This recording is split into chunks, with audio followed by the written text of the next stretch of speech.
ਬਿਸਮਿਲ੍ਲਾਹਿਰਰਹਿਮਾਨਿਰਰਹੀਮ। ਮੇਰੇ ਦੋਸਤੋ ਔਰ ਮੇਰੇ ਇਸ ਚੈਨਲ ਨੂੰ ਵੇਖਣ ਵਾਲਿਓ, ਅਸਲਾਮ ਅਲੈਕੁਮ। ਅੱਜ ਤੁਹਾਨੂੰ ਮੈਂ ਲਾਹੌਰੀਆਂ ਦੀ ਜੰਗ ਦੇ ਬਾਰੇ ਜਿਹੜੀ ਰਾਏ ਉਹ ਤੁਹਾਨੂੰ ਦੱਸਣ ਲੱਗਿਆ। ਲਾਹੌਰੀਆਂ ਦੀ ਗੈਰ ਸੰਜੀਦਗੀ ਦੀ ਹਾਲਤ ਦਾ ਅੰਦਾਜ਼ਾ ਬਾਹਰੋਂ ਨਹੀਂ ਲੱਗ ਸਕਦਾ, ਜਿਹੜਾ ਇੱਥੇ ਰਹਿੰਦਾ ਉਹਨੂੰ ਹੀ ਅੰਦਾਜ਼ਾ ਹੈ।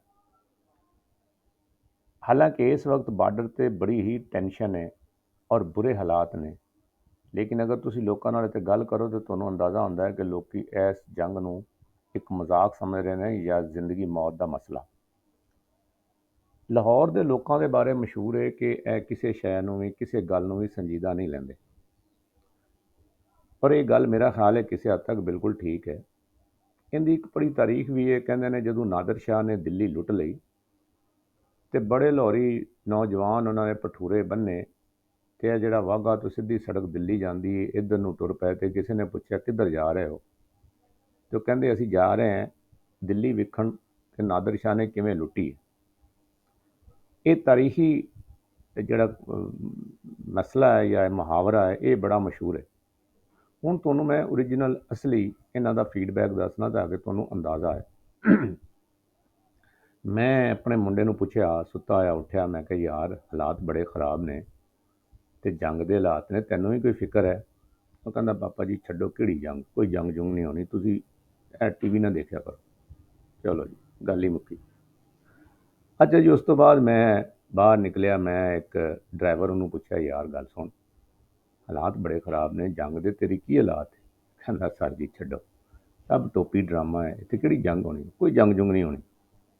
ਅੱਛਾ ਜੀ, ਚਲੋ ਅਸੀਂ ਇਹ ਗੱਲ ਵੀ ਮੰਨ ਲਈ। ਫਿਰ ਮੈਂ ਇੱਕ ਆਪਣੇ ਪੁਰਾਣੇ ਬਜ਼ੁਰਗ ਦੋਸਤ ਨੂੰ ਪੁੱਛਿਆ ਕਿ ਯਾਰ ਹਾਲਾਤ ਬੜੇ ਖ਼ਰਾਬ ਨੇ, ਜੰਗ ਦੇ ਬਾਰੇ ਤੇਰਾ ਕੀ ਖਿਆਲ ਹੈ? ਤੇ ਉਹਨੇ ਜਨਾਬ ਇੱਕ ਅੱਗੇ ਮੈਨੂੰ ਨਵਾਂ ਹੀ ਪੰਜਾਬੀ ਦਾ ਗੀਤ ਸੁਣਾਤਾ। ਉਹਨੇ ਕਿ ਜੰਗ ਖੇਡਣੀ ਹੁੰਦੀ ਜ਼ਨਾਨੀਆਂ ਦੀ, ਮਹਾਰਾਜ ਇਹ ਖੇਡ ਤਲਵਾਰ ਦੀ ਹੈ, ਲਓ ਜੀ ਜੰਗ ਕਰ ਲਓ। ਅੱਛਾ, ਫਿਰ ਜਨਾਬ ਮੇਰਾ ਵਾਸਤਾ ਇੱਕ ਦੋਸਤ ਨਾਲ ਹੋਇਆ ਜਿਹੜਾ ਸ਼ਾਇਰ ਨਮਾ ਸੀ। ਉਹਨੂੰ ਮੈਂ ਪੁੱਛਿਆ ਕਿ ਜਨਾਬ ਹਾਲਾਤ ਬੜੇ ਖ਼ਰਾਬ ਨੇ ਜੰਗ ਦੇ ਬਾਰੇ, ਤੇ ਤੁਸੀਂ ਦੱਸੋ। ਮੈਂ ਕਿਹਾ ਸ਼ਾਇਦ ਕੋਈ ਚੰਗੀ ਜੀ ਰਾਏ ਮਿਲੇਗੀ। ਤੇ ਉਹਨੇ ਮੈਨੂੰ ਇੱਕ ਉਰਦੂ ਦਾ ਸ਼ੇਰ ਸੁਣਾਇਆ। ਉਹਨੇ ਕਿਹਾ क़यामत का क्या है कल आनी है अभी आ जाए, क़यामत का क्या है कल आनी है अभी आ जाए, हमारे साथ खेली है हमारी देखी भाली है, ਤੇ ਹੱਸ ਕੇ ਟਾਲਤਾ।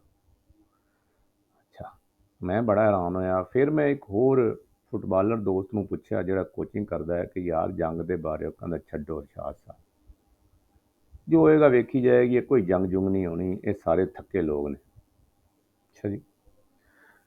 ਅੱਛਾ, ਫਿਰ ਜਨਾਬ ਮੈਂ ਇੱਕ ਹੋਰ ਬੰਦੇ ਨੂੰ ਪੁੱਛਿਆ। ਮੈਂ ਕਿਹਾ ਯਾਰ ਹਾਲਾਤ ਬੜੇ ਖ਼ਰਾਬ ਨੇ, ਐਟਮੀ ਕੂਵਤਾਂ ਨੇ, ਤੇ ਜੰਗ ਦੇ ਬਾਰੇ ਤੁਹਾਡਾ ਕੀ ਖਿਆਲ ਹੈ? ਕਹਿੰਦਾ ਚਲੋ ਚੰਗਾ ਹੈ, ਆਬਾਦੀ ਬਹੁਤ ਹੋ ਗਈ ਹੈ, ਇਹ ਲੱਗ ਜਾਏ ਜਾਨ ਛੁੱਟੇ ਆਬਾਦੀ ਘਟ ਜਾਏ। ਲੱਗਦਾ ਇਹਨੇ ਮਾਲਥਿਊਸ ਦਾ ਜਿਹੜਾ ਆਬਾਦੀ ਦਾ ਹੈ ਨਾ ਕਨਸੈਪਟ, ਪਾਪੂਲੇਸ਼ਨ ਥਿਊਰੀ, ਲੱਗਦਾ ਇਹਨੇ ਉਹ ਪੜ੍ਹੀ ਹੋਈ ਸੀ। ਉਹਨੇ ਇਹ ਕਹਾਣੀ ਸੁਣਾ ਦਿੱਤੀ। ਅੱਛਾ ਜੀ, ਉਸ ਤੋਂ ਬਾਅਦ ਜਨਾਬ ਤੁਸੀਂ ਗੌਰ ਕਰੋ ਗੈਰ ਸੰਜੀਦਗੀ ਦਾ ਕਿ ਹਾਲਾਤ ਇੰਨੇ ਖ਼ਰਾਬ ਨੇ, ਮੀਡੀਆ ਨੂੰ ਚੁੱਕ ਕੇ ਵੇਖੋ। ਅਗਰ ਇੰਨੀ ਖਬਰਾਂ ਕਿਤੇ ਯੂਰਪ 'ਚ ਹੁੰਦੀਆਂ ਨਾ, ਤੇ ਲੋਕਾਂ ਨੇ ਮੇਰਾ ਖਿਆਲ ਹੈ ਜਾਂ ਤਾਂ ਮੁਲਕ ਛੱਡ ਕੇ ਨਾ ਜਾਣਾ ਸੀ, ਤੇ ਜਾਂ ਉਹਨਾਂ ਨੇ ਮੋਰਚੇ ਖੱਡ ਕੇ ਛੁਪ ਜਾਣਾ ਸੀ ਕਿ ਹੁਣ ਮਜ਼ਾਲ ਆਇਆ, ਹੁਣ ਕੁਛ ਹੋਇਆ। ਇੱਥੇ ਨਾ ਕਿਸੇ ਨੂੰ ਕੋਈ ਫਿਕਰ ਜੇ, ਨਾ ਕੋਈ ਐਮਰਜੈਂਸੀ ਹੈ, ਨਾ ਕਿਸੇ ਨੇ ਕੋਈ ਰਾਸ਼ਨ ਇਕੱਠਾ ਕੀਤਾ ਹੈ।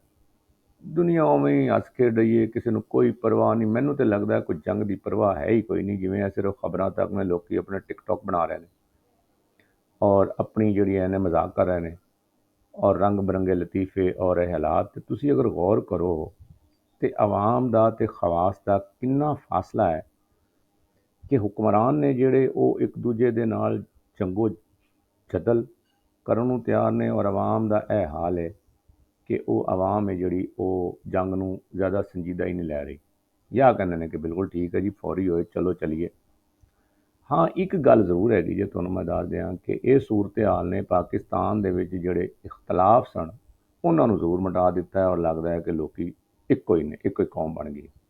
ਮਗਰ ਸੰਜੀਦਗੀ ਦਾ ਸੱਚੀ ਗੱਲ ਹੈ ਕੋਈ ਖਾਸ ਹਾਲ ਨਹੀਂ ਹੈ।